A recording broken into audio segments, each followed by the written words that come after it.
মসজিদের এই ঈদগাহের মুতাল্লি জনাব উদ্দাকুর নজরুল ইসলাম সাহেব আল্লাহ চিকিৎসার জন্য ইন্ডিয়া অবস্থান করতে রব্বুল আলামিন। আমার ছোট ভাই আল্লাহ আব্দুল করিম মিয়ার বড় পুত্র আলামিন সেও চিকিৎসার জন্য যাবে রব্বুল আলামিন। আরো অনেক অজানা এমন অসুস্থ ব্যক্তি আছে, তারা কেউ বলে নাই, শুধু তোমাকেই বলেছে রব্বুল আলামিন। মেহেরবানি করে তুমি তাদের সকলের রোগ থেকে মুক্ত করে দাও রব্বুল আলামিন। আয় বারে ইলাহি, এই মাঠে যারা সমবেত হয়েছিলাম রব্বুল আলামিন আমাদের জীবনের সকল গুনাহ খাতা মাফ করে দাও। আয় আল্লাহ আমাদের স্ত্রী পুত্র সন্তানদেরকে মাফ করে দাও, আমাদের স্ত্রী পুত্র সন্তানদেরকে নামাজি বানায় দাও। আয় আল্লাহ আমাদের সন্তানদেরকে মানুষের মতো মানুষ হওয়ার তৌফিক দান করো।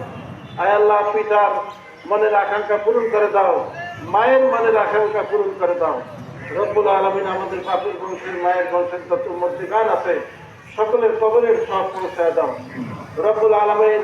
দীর্ঘসা ঐতিহ্যবাহী কারবালা ঈদগাহ মাঠ কিয়ামত পর্যন্ত কায়েম রাখো রব্বুল আলামিন। বর্তমান মুতাল্লি জনাব আলহাজ আমিনুল ইসলাম রাঙ্গা ভাইকে তুমি সুস্থ রাখো। আল্লাহ তাকে এই দায়িত্ব সঠিকভাবে পালন করার তৌফিক দান করো।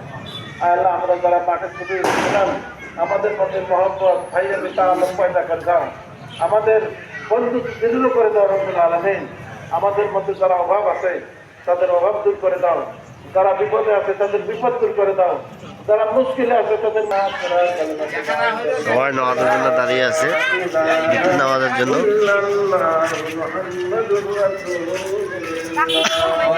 আসসালামু আলাইকুম ওয়া রাহমাতুল্লাহ।